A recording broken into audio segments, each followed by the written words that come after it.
In 1797, it was a ship that brought white settlement to the Hunter. From that date on, ships and boats have become the arteries of the valley. Ships are symbols of adventure and discovery. They bring with them excitement and movement. Newcastle is a busy city perched upon a wharf. Since early settlement, ships have brought us relief from isolation. They bring us other lands, their people and their goods. It's an old Novocastrian tradition to keep an eye on the ships moored in and off the harbour. Newcastle and the river towns are ship cultures, and our history revolves around the harbour.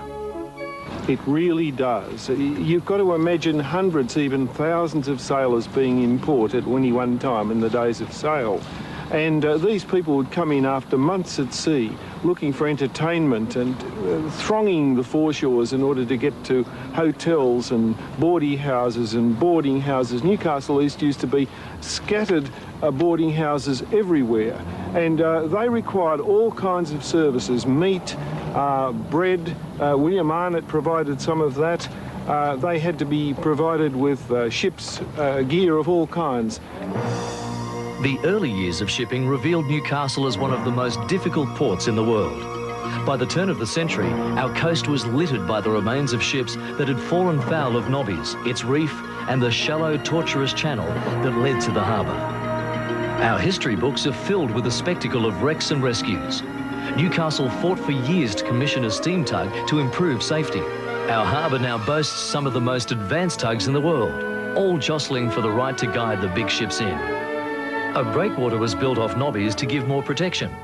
By 1915, it was 1.7 kilometres long, contained over 1 million tonnes of stone, and had cost over £250,000 to build.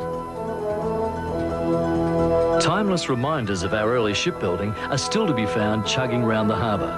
The William IV was the first ocean-going steamer built in Australia. It was launched at Clarencetown in 1831.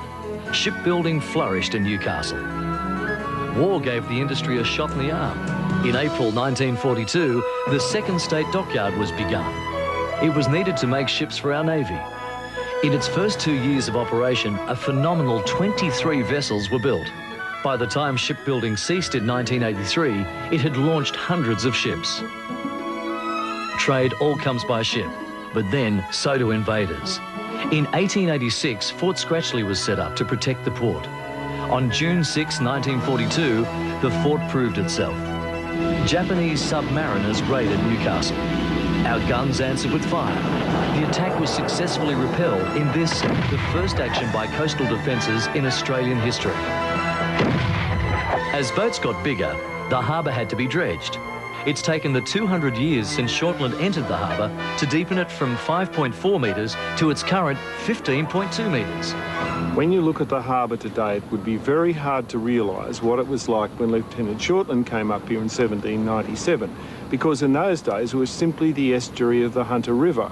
And Governor King, who was a most experienced mariner, he had a look at the harbour and said, look, this will never do. We'll never be able to have a coal export industry based on this harbour. It's too dangerous. We'll have to send these ships up to Port Stephens with coal, little ships that would be, and then put them into the export ships from there. But in time, as they gradually developed the port, it changed remarkably. And in the 1840s, the government sent a crew here with the very first steam dredge. Terrible, clumsy-looking thing it was, a bucket dredge. And it had a convict crew, and one of the strange results of this was that the convict crew, who were not properly controlled at night, went around robbing and frightening the locals, and they had to intervene and get the police to come along and control the crew. Now, from that point, the harbour was gradually developed. Dredging has been more or less continuous. It cost a huge amount of money to do that sort of thing, but in the end we have a world-famous, world-class port. The draft required by the big BHP coal carriers has pushed the bar to its limit. A continuous effort has transformed Newcastle Harbour from a difficult and treacherous waterway into a world-class port. The scenes at the wharf have become part of our culture. The sight of ships coming and going, even after all these years, still has the power to mesmerise. We have tamed the harbour, but we are still under its spell.